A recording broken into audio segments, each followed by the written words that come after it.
Olá, pessoal! Matheus Carvalho, seu professor de Direito Administrativo, e a gente está começando a preparação para a segunda fase, né?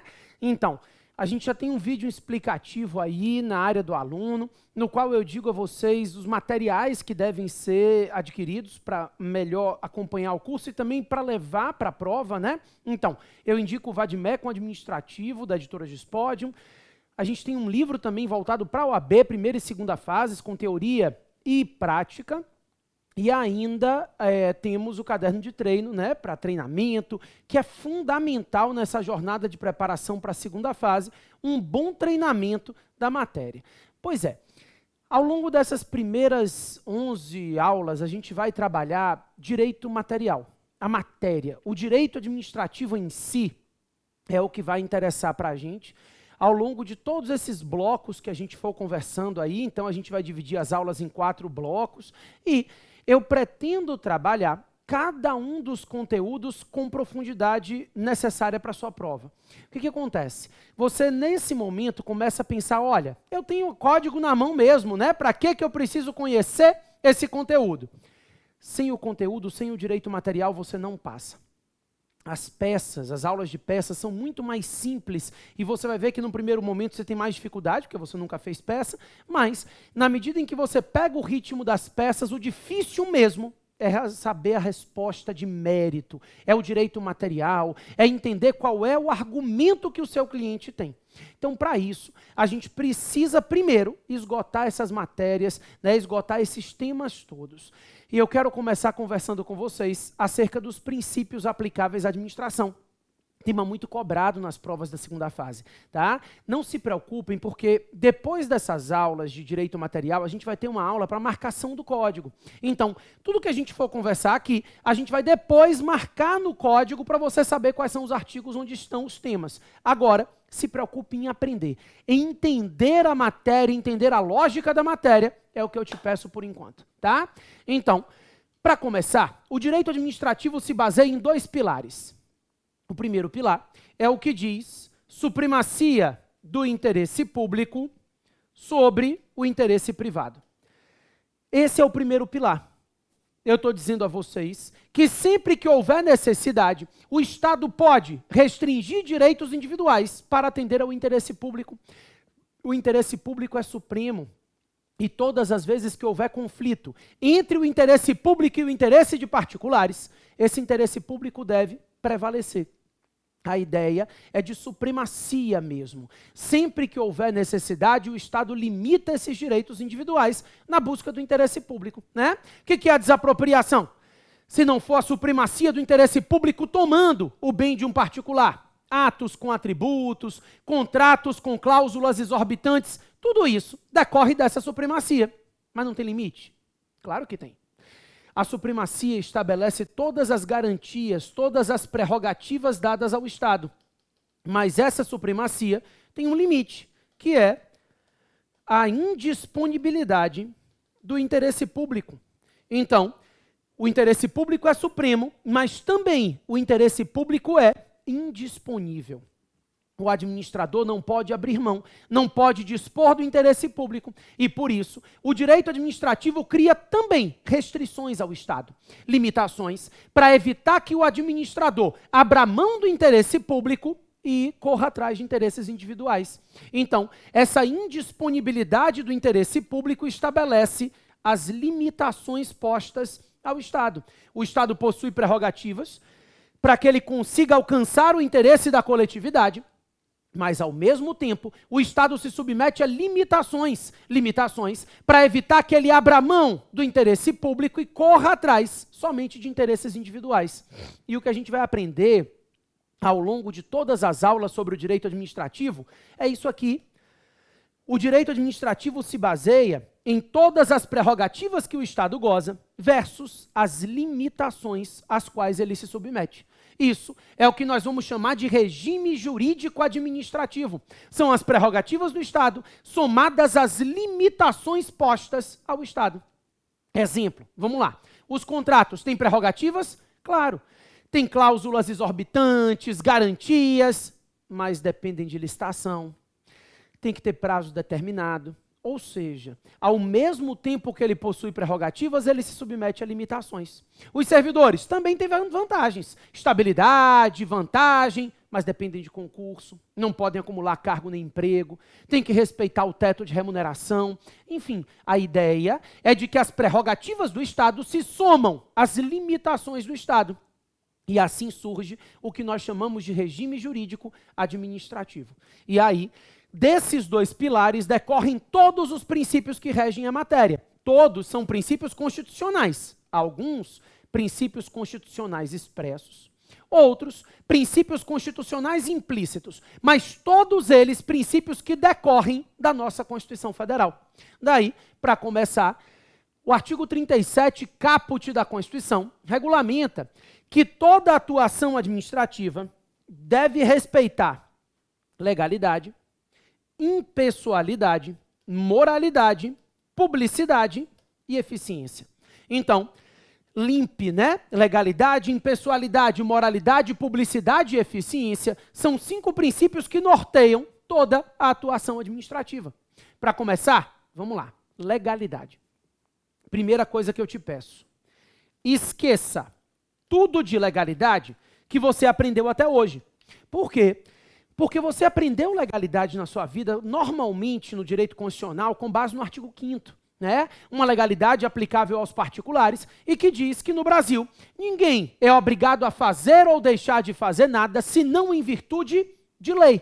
Essa é a legalidade aplicável no direito privado. A gente chama de princípio da não contradição à lei.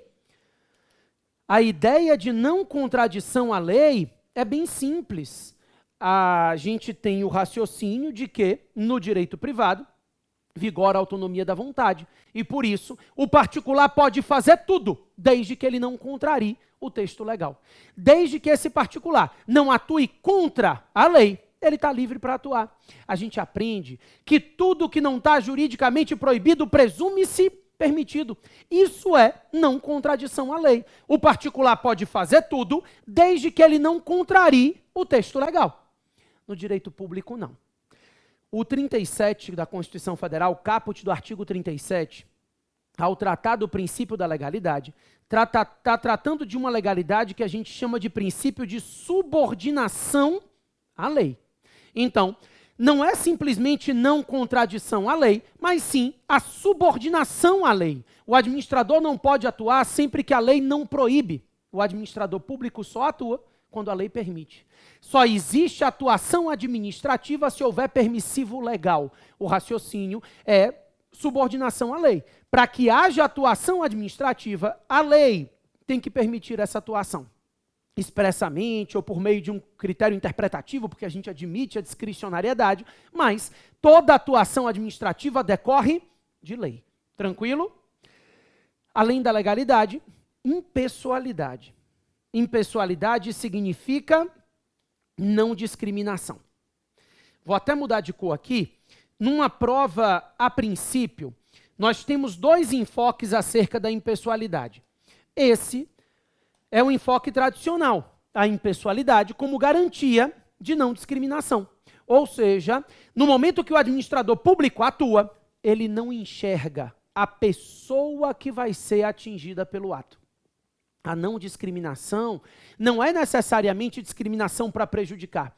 Quando se fala de não discriminação, eu estou lhe dizendo que ele não pode discriminar nem para prejudicar e nem para beneficiar. O raciocínio é de que a atuação administrativa deve ser não discriminatória. Quando o administrador público atua, ele não pode atuar se preocupando em saber quem são as pessoas que serão atingidas pelo ato.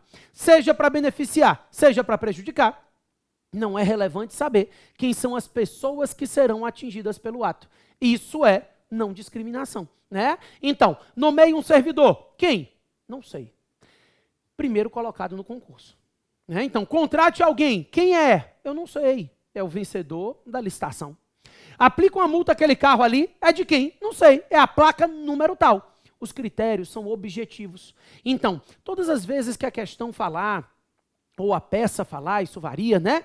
Acerca de institutos como concursos públicos, licitações, tudo isso visa resguardar a impessoalidade. Os critérios de um concurso, os critérios de uma licitação são critérios objetivos, critérios não pessoais. A pessoa que vai ser atingida pelo ato não é relevante na análise desses critérios. Isso é impessoalidade.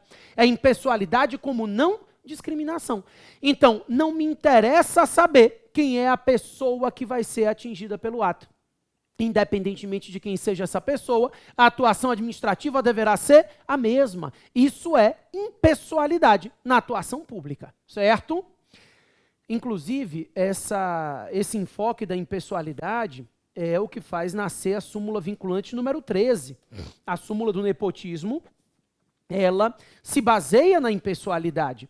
O nepotismo viola, antes de mais nada, o princípio da impessoalidade. Claro que a gente enxerga o nepotismo violando moralidade, outros princípios também são violados, mas aqui claramente a impessoalidade é violada, porque a nomeação de um parente não é feita para atender ao interesse público, mas para atender ao interesse da sua família, daquele parente, né? Ou seja, é um critério absolutamente pessoal, é um critério que se baseia na pessoa do meu parente. Nomeou por quê? Porque é meu parente, família. Então, o critério é um critério pessoal. Então, a ideia é a súmula vinculante número 13, de vedar o nepotismo, não se aplicando para a nomeação de agentes políticos, tá? O STF meio que chancelou esse entendimento aí na ameaça do presidente Bolsonaro de nomear o filho dele para embaixador, mostrou que o posicionamento da Corte continua aquele de 2009. Eles, pelo menos, já mostraram, né, disseram para quem quisesse ouvir, que o entendimento da Corte continua vigente, de que a nomeação para exercer um cargo político é ato político. E atos políticos não se submetem à súmula vinculante. Então, essa súmula vinculante número 13 veda a nomeação de parente até o 3º grau civil e cônjuge ou companheiro para exercer atividade sob a chefia da autoridade nomeante. Vedadas, inclusive, as designações recíprocas, né? Para eu não nomear a sua mulher para ser minha assessora e você nomear a minha para ser a sua assessora. O nepotismo cruzado. Mas, a princípio, fora a situação de nomeação de parentes para cargos políticos, não pode haver nepotismo dentro da administração. Além desse enfoque, a impessoalidade ganha um segundo enfoque. Impessoalidade é não discriminação, ninguém discute, mas também a impessoalidade deve ser enxergada sob a ótica do agente público. A ideia é de que quando o agente público atua, não é a pessoa do agente que está atuando, mas sim o Estado atuando por meio desse agente. Isso é impessoalidade. É a impessoalidade sob a ótica do agente. No momento que o agente público pratica um ato, não é a pessoa do agente que está praticando esse ato. Quem está praticando esse ato é o Estado. É o Estado, por meio desse agente, quem está praticando o ato. Isso é impessoalidade, tá? Não se pode imputar a conduta do agente público à pessoa do agente. A conduta desse agente deve ser imputada ao Estado, certo? Inclusive, aqui eu quero pontuar um dispositivo que já caiu mais de uma vez na prova da segunda fase, que é o artigo 37, parágrafo 1º da Constituição Federal, que é uma decorrência desse conceito de impessoalidade. O 37, parágrafo 1º diz que nas propagandas de governo, propagandas de obras, serviços, não se pode fazer constar nome, símbolo, imagem, nada que possa gerar promoção pessoal do agente. Então, nessas propagandas institucionais, não se pode constar nome, símbolo, imagem, nada que gere promoção pessoal do agente público. Por quê? Não era a pessoa do agente que estava atuando ali.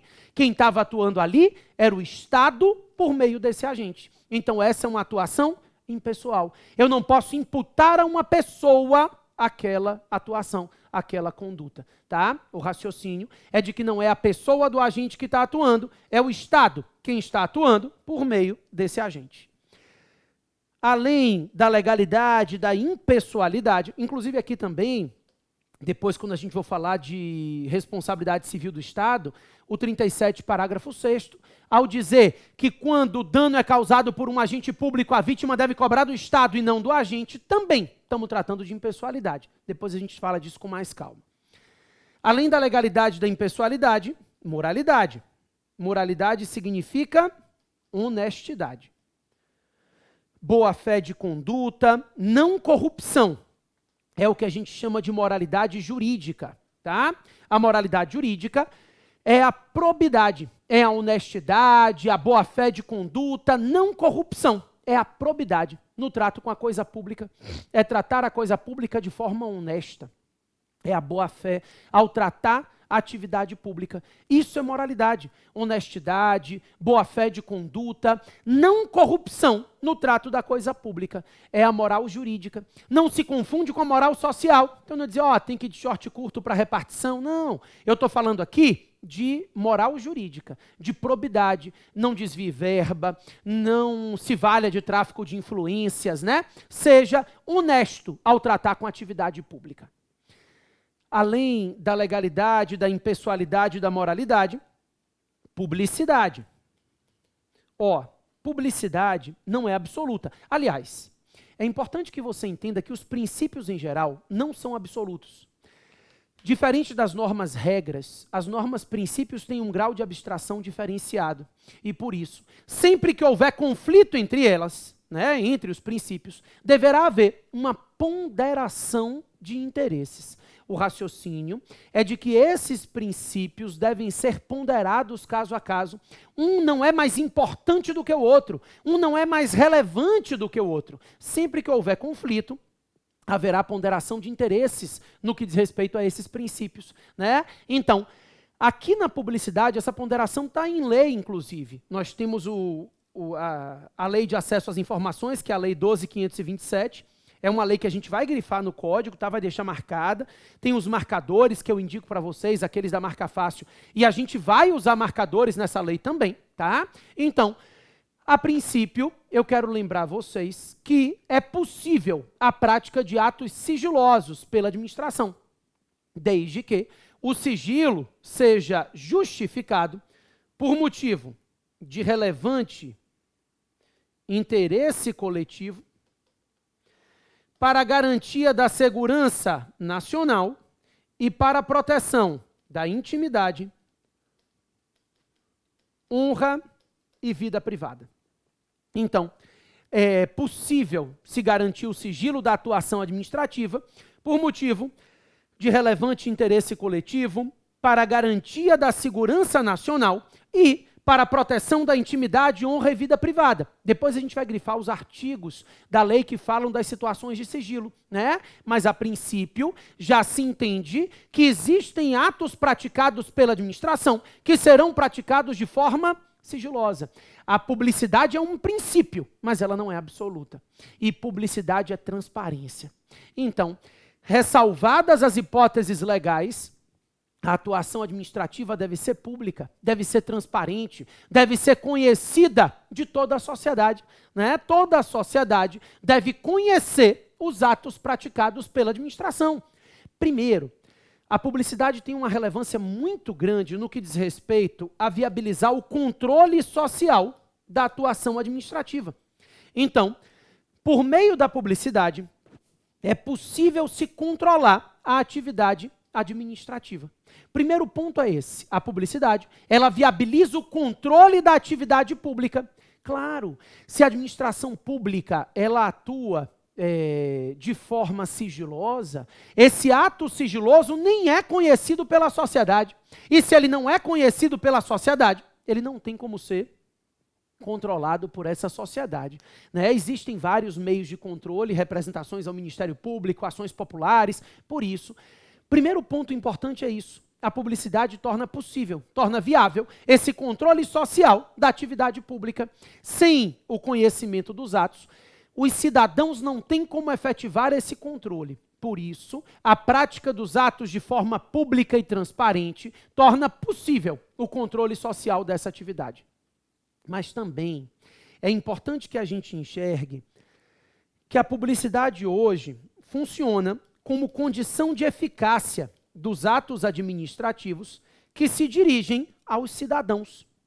Isso, a publicidade, ela é condição de eficácia dos atos administrativos que se dirigem aos cidadãos, que se dirigem à sociedade.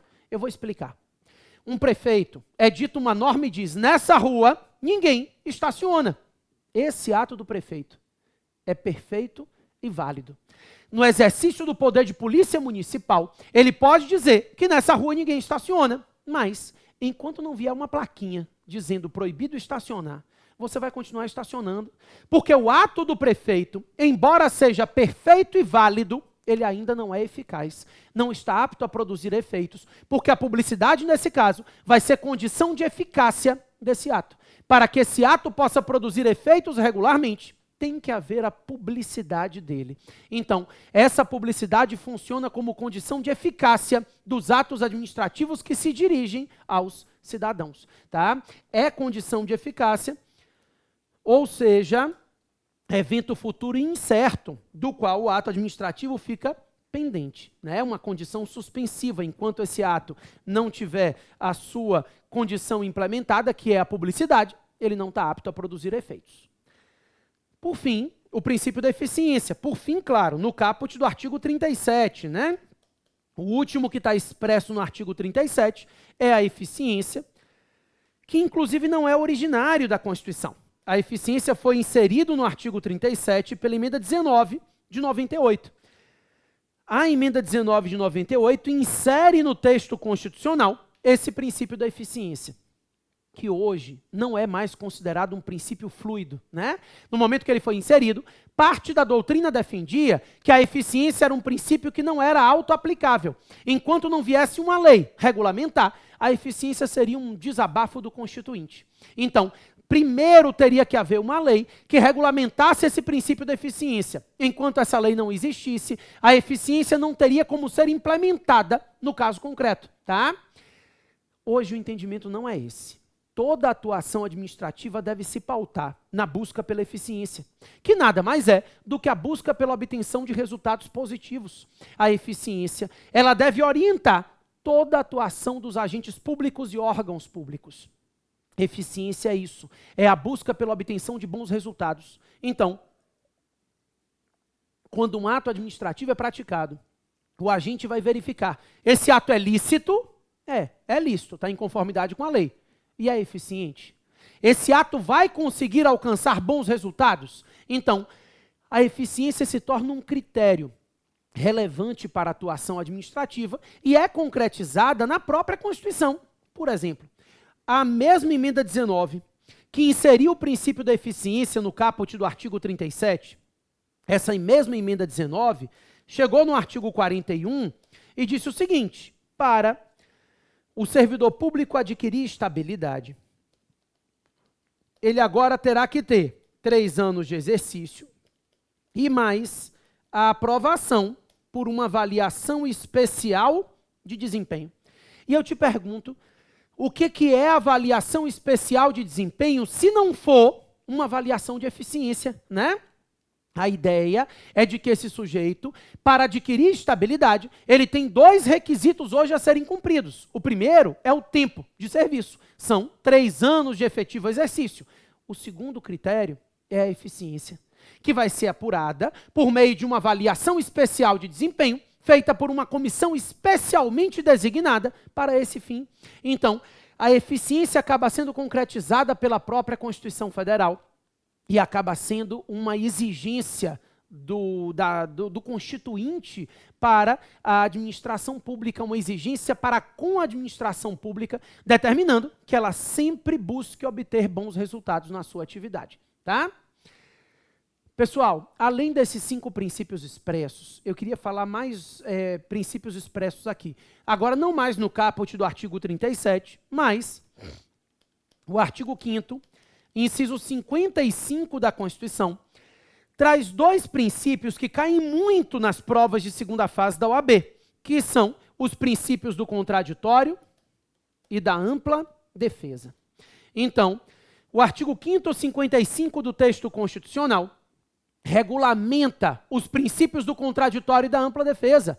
Toda atuação administrativa deve se pautar nesse respeito ao contraditório e à ampla defesa.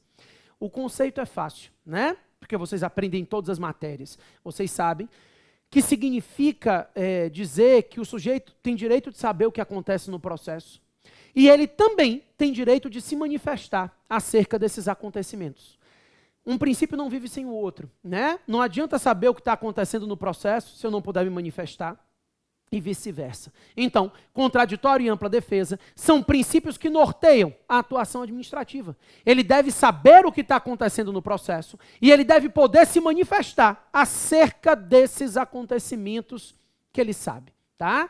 E aí, esse artigo 5º 55 da Constituição diz expressamente que serão respeitados o contraditório e a ampla defesa em processos judiciais e em processos administrativos. O contraditório e a ampla defesa serão respeitados nos processos judiciais e também serão respeitados nos processos administrativos. Pessoal, quando a gente estuda contraditório e ampla defesa, aqui tem alguns detalhes que eu gostaria de conversar com vocês. Em processo civil, você aprende que a ampla defesa abarca o direito à defesa prévia,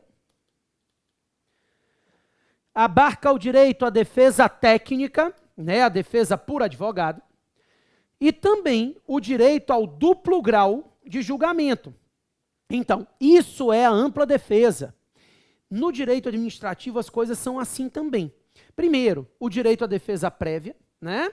O particular, indiscutivelmente, deve poder se manifestar antes de ser proferida a decisão administrativa. A defesa não é meramente formal. Ele deve ter o direito de tentar formar o convencimento do administrador e, por isso, ele deve ter o direito de se defender previamente à decisão administrativa. Antes de ser proferida a decisão administrativa, ele deve ter a oportunidade de apresentar a sua defesa. O direito à defesa prévia, obviamente, pode ser afastado em situações de urgência, em razão da supremacia do interesse público sobre o interesse privado. Se admite aqui, excepcionalmente, o que nós chamamos de contraditório diferido. Então, em situações emergenciais, para evitar que o prejuízo ao interesse público seja muito grande, a administração pode atuar primeiro e garantir o contraditório depois. Então, seu carro que está na frente de um hospital, né? Não adianta primeiro notificar você para depois rebocar o carro. Não, reboca o carro, o contraditório vem depois. Porque eu primeiro preciso garantir que a ambulância saia para salvar alguém. Então, a ideia é que na busca do interesse público em situações de urgência, o contraditório pode ser postergado, pode ser diferido, mas isso é excepcional. Em regra, o particular tem direito à defesa prévia, tem direito a se manifestar previamente à decisão administrativa. Também, o particular tem direito à defesa técnica, à defesa por advogado. Ele pode constituir um advogado, tá? Só tome cuidado com a súmula vinculante número 5, porque a discussão é, o particular tem o poder de constituir advogado, ele tem direito à defesa técnica, né? Mas ele tem a obrigação de constituir advogado? Não. A súmula vinculante número 5 diz que a ausência de defesa técnica, por vontade do particular, não gera nulidade do processo. Esse por vontade do particular sou eu que estou acrescentando, porque eu estou lhe dizendo que a administração pública não pode negar ao particular o direito à defesa técnica ou o direito a constituir advogado. Na verdade, ele tem o direito à defesa técnica, mas se ele não quiser, ele pode exercer o postulante dele na esfera administrativa sem advogado. Ele pode se defender pessoalmente, caso ele não queira constituir essa defesa técnica, tá? Inclusive, se houver advogado no processo, diz a súmula 343 do STJ, havendo advogado, esse advogado terá direito de participar de todas as fases do processo. Então, se houver advogado no processo, não se pode impedir que esse advogado participe de nenhuma das fases do processo administrativo, tá? A ideia é de que essa súmula 343 garante, desde que ele tenha advogado, que esse advogado participe de todas as fases do processo. Então, ele pode constituir advogado, mas ele pode não constituir, caso ele entenda por bem se defender pessoalmente. É a súmula vinculante número 5. A administração não pode negar a ele a defesa técnica, mas ele pode optar por não ter a defesa técnica, por não constituir advogado, tá? Já volto para a gente falar um pouquinho sobre o duplo grau de julgamento aqui, e concluir esses princípios de contraditório e ampla defesa na esfera administrativa, e depois partir para alguns outros princípios expressos e implícitos para a gente fechar e eu poder partir para os poderes administrativos, que é o segundo tema dessa aula. Tá bom?